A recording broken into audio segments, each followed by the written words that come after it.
les belles dames, kobo sanate kozala abonné, pe ko cliquer na cloche pour boyer ba vidéo nyonso yasika.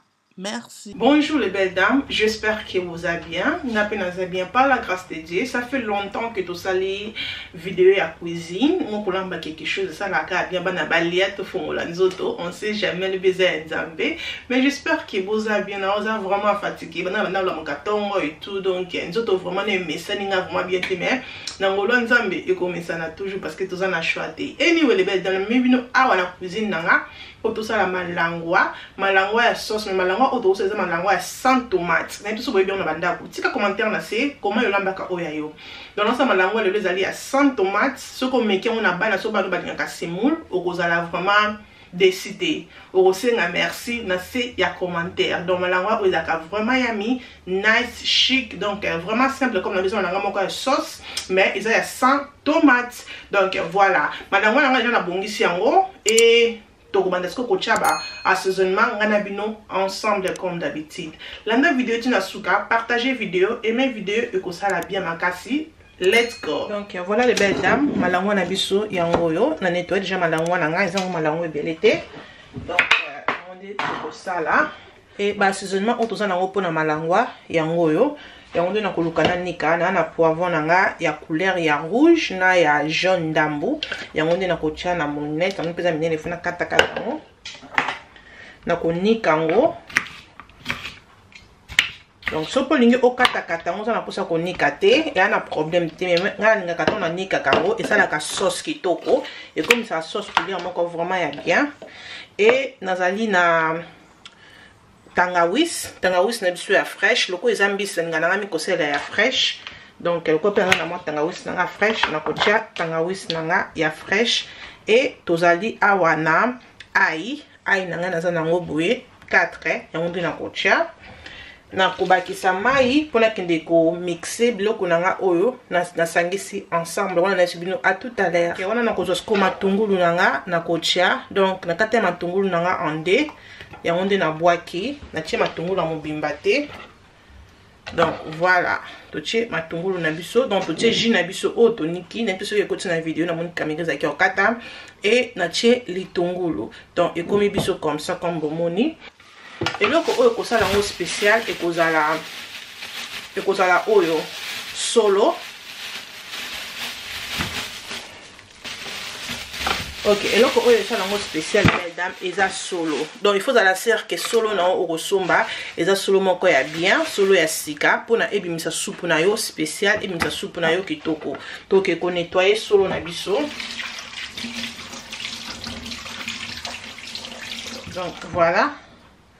Na kolongola ba biloko solo o ya suka.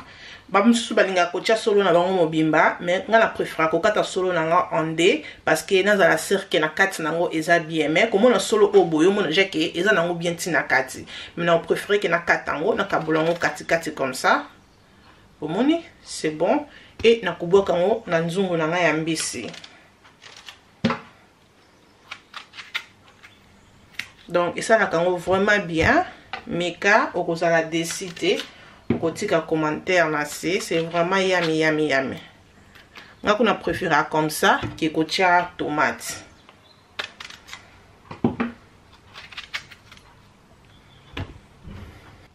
Et voilà tant toche bloc on a biso otonika ki to bois ki solo pe to bois ki litungulu bomoni nde nzungu na biso ezokoma après on to koya kotia bouillon nanga nazo sel ezali bouillon ya soso comme bomoni donc on préfère na sel nanga bouillon ya soso donc to bois ki nyango bouillon et to koya kotia pe likasa na biso ya solo boaki parce que le cosa monene na cha sema moko et na koya kocha o ezali white pepper lo no sala la white pepper ya onde na kocha na mbisi nanga na kocha moi céleri ya poussière mokie na chi céleri na biso boyebi ke eza mbisi bongaka ekota moi goût pona esala kitoko et na koya kocha pe muscade nanga ya poussière. Et eloko oyo kolanda to kwa kocha citron donc citron il faut pas esangager na biso ya citron Donc le koza mbisi, moi j'ai citron et que ça là vraiment yummy yummy. Et awa na poivron nanga na kataki na teki na congélateur, ya onde na koya ko boaka likolo. Et ça va vraiment bien. To boaki ndambo likolo, donc outi na congélateur, ni bon moni. Donc mbisi na biso bondi to tie biloko nyonso, pour moni biloko o to tie, c'est vraiment simple et loko o etikali to bakisa, to ko bakisa mai. Donc, tu peux coacher mai avant que tu matisse en haut. Tu matisse en haut na moto, tu tiens mai. Coacher peut vraiment mai te kebele pour que ma langue à la nango compliqué. Ma langue à la nepe ma cassité.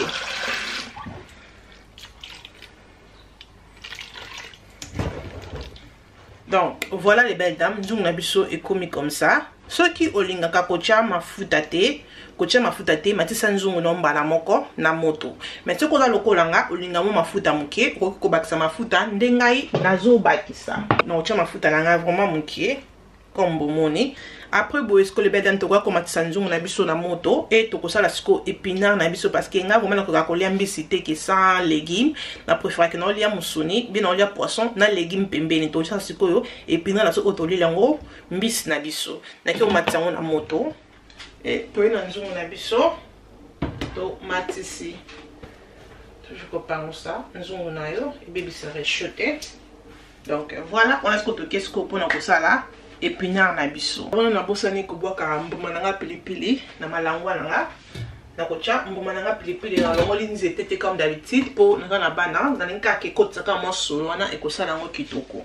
Ok les belles dames, pour l'épinard nanga, vous voyez déjà qu'il y a l'épinard oil, nous sommes à Asland, épinard vous allez bien, déjà ils ont l'épinard mon code la katana, je sais pas pourquoi nous préférons que épinard vous allez à fraîche, banzete, nous préférons on a la sucré, ça vraiment bien mon choix. Opinion nanga dans préférons donc c'est ça que nous sommes mingi na Asland, c'est comme ça, ils ont une livre à pambame, nous avons vraiment mingi.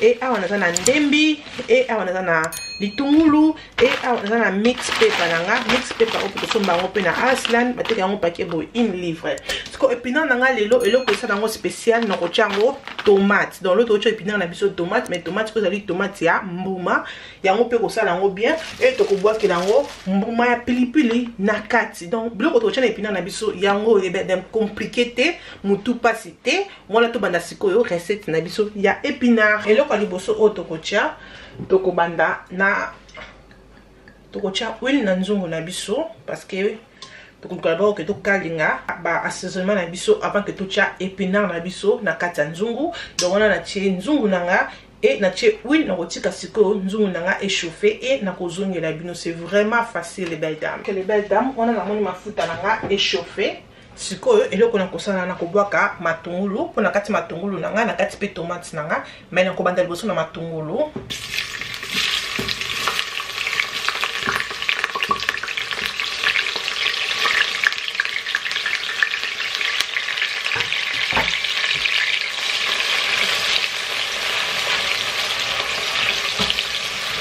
na tie moto na 4 parce que na recho na ngiza la makasi na tie moto na 4 pour nga kote matungulu nanga ezika donc non tika mo matungulu nanga ebela mukie elemba o mona kande ça le quoi ko lemba mukie après ne to ko ko chasko tomate na biso na biloko oyo ekolanda. Ok les belles dames on a mo matungulu na biso elendi to ko chasko yo o ezali ndembi na biso loko eza mo malili na ko tia yango moko e na ko tika ngo zo mo moto après to ko bloka sikoyo tomate na biso.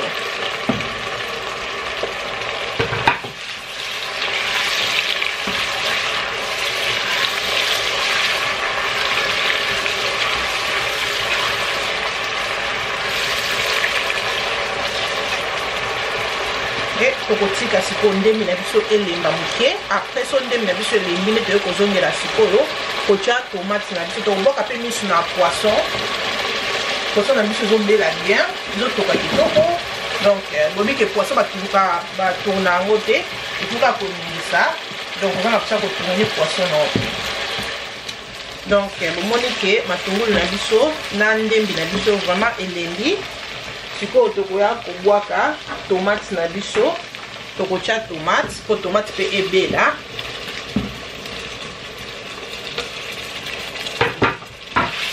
donc wana totie tomate na biso boye tokozela sikoyo tomate na biso ebela avant ke tobakisa eloko mosusu likolo.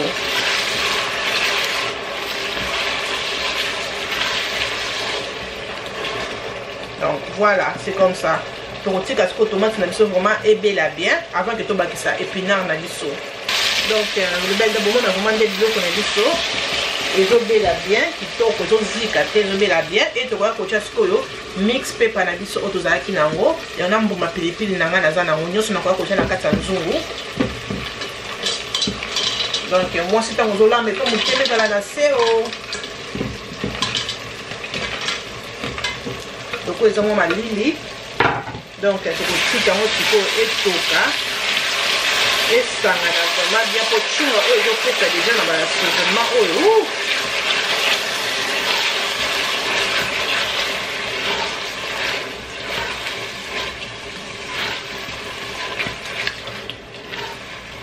Et voilà, naza na mwa likasa na ngai ya solo nakobwaka yango mpe na kati e tokotika biloko na biso etoka e tokoya mpona kotia épinard na biso wana atotala mbisi na biso ezotoka bien.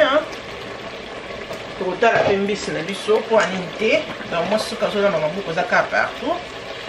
Toningisi nzungu na biso mbisi na biso c'est bon. Biloko na biso assaisonnement na biso vraiment ebeli bien ebeli chintoko.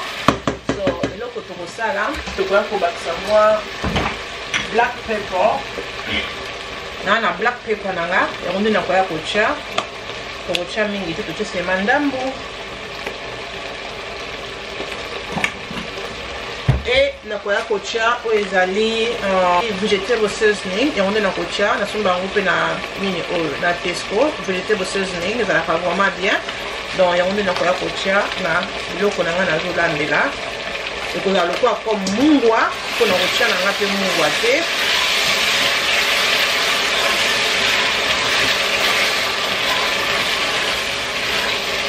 E tokoya kobwaka sikoyo épinard na biso tokotia épinard na biso na nzungu. Voilà, c'est vraiment facile, c'est facile non? Donc comme ça tokotika sikoyo épinard na biso na biloko oyo tosalaki esangana etoka avant que tobakisa mai parce que épinard na biso ekobota mwa mai avant que tobakisa mai eleka. Donc tokotika yango ata mpona 5 minutes esangani bien esala lokwa moko kalingama apres tokoya kobakisa mai nga na bino ensemble. wana nayesi bino à tout à l'heure. wana toyo kotala nzungu na biso totali na mbisi na biso toningisa yango. Oui, c'est bon. Mbisi na biso c'est bon ekita mwa mai mokie e awa tokoya kotala épinard na biso bomoni vraiment nde ebimisi mwa mai ndambu nde toso bozomona mpona vapeur. Donc ebimisi mwa mai nango mokie mpe elembi ekomi vraiment pete nde bozomona. Donc ekomi vraiment pete na mwa mai ya mokie oyo ebimisi wana. Donc tokobakisa su mai mingi te tokotia sema mai mokie mpona ebelisa yango susu mwa bien.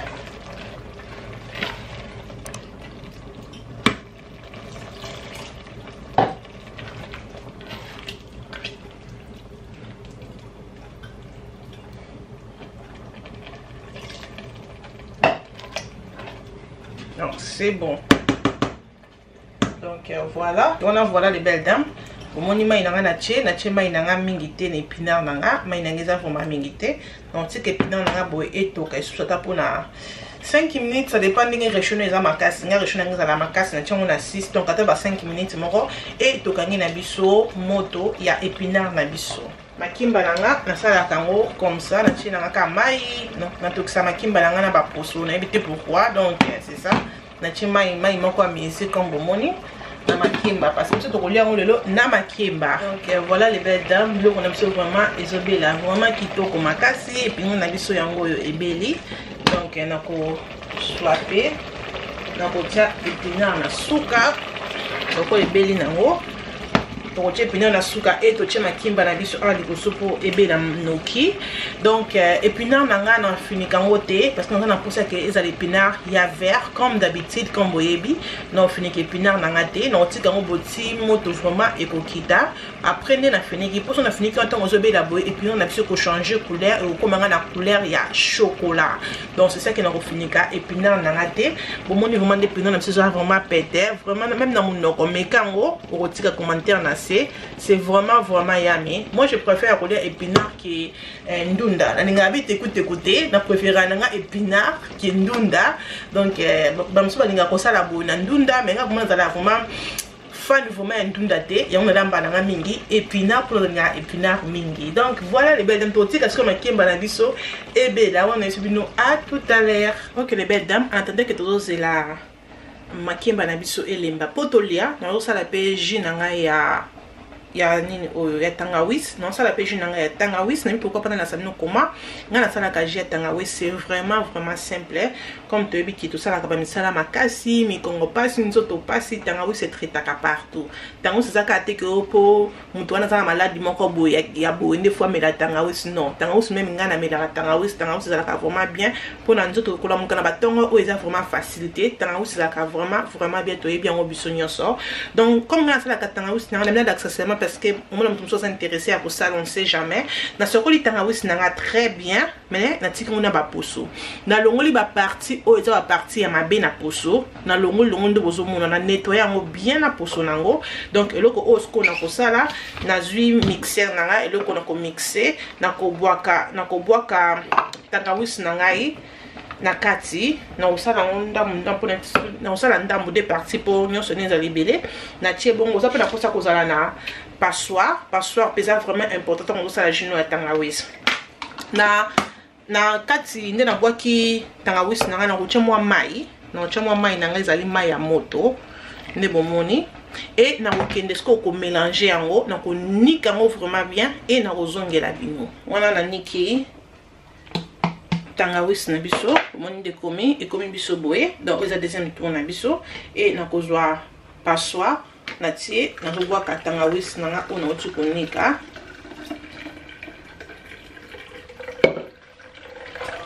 et na kozwa siko lutu pona fina junior so o eza tangawis ebima tangawis na yo ko soko za na jus na yo o ezali jus ya ginger beer ko ko chango o melina yango mais ce qu'on lingite au kosa ndinga na sali comme ça et avant que o melango o ko boaka moi miel na kati o chimwa miel na kati ko sala ngo poza ka neza boza pilipili makasi za vraiment makasi so avant que me le cheta moi miel o meli mais so o ebiko ko kana ko mela bongo sans que ko cha miel quand neza bo chena kopo mais au chauffango so eza montoté au chauffango moi ndambu après o meli. Donc c'est comme ça que nga sala ka tangawis na nga kombo moni dans la boîte na bimisi vraiment ba junior so na misi ba junior so et o etikali ba graine ya tangawis oza na posa ochango na jité wana toko boaka. Donc tangawis na biso jina nga tangawis ebimi comme ça so na ki posa komela na kochango na tasse bien na verre na meli comme eza moto boye na ko chauffer te na meli mais so ekominga malili avant que na melango na koluka ke na chauffer mais nga ngami kochango miel na kati et ça la kango very nice. C'est ça seulement que nga na laksabat ou peut-être balza kapé na posa komela tangawis. C'est comme ça que nga sala ka jina nga ya tangawis. Donc on a biloko na biso et beli tozongela siko biloko na biso. Donc voilà les belles dames, on a biloko na biso et beli nde bozomona malangwa na biso yango wana et toza awa na épinard na biso comme bomoni tokochango na sani to servir na sani to mona ndenge ekozala biloko na biso yango et beli c'est vraiment yummy bozomona penza nde mbisi na biso beli mobimba epanzani te. Donc bozomona vraiment nde solo na biso ebimi elembi vraiment kitoko makasi. Donc bozomona vraiment biloko na biso nde ebimi donc ça tomate mingi te mais ça vraiment otolbaka eza healthy pour na biso ozolia vraiment ozolia biloko zokotisa vitamine na nzoto. Donc voilà, merci beaucoup na bino nyonso bozalaki wana pona kotala video na biso oyo na ebandeli ya video peti na suka so komonike video oyo ya mbisi na biso malangwa na épinard na biso et sepelisi les belles dames ko bosana te ko aimer vidéo et ko sala bien makasi ko bosana te ko zala abonné na la rocho avant que okende et ko sala bien mingi ce comme moni ko bakisi un plus na vidéo oyo ko bosana te ko aimer ko partager ko zala abonné et ko sala nga bien makasi nzambe azala na biso nzambe abomba biso mwana tokutani mokolo mosusu tina te ekomi na tina bye.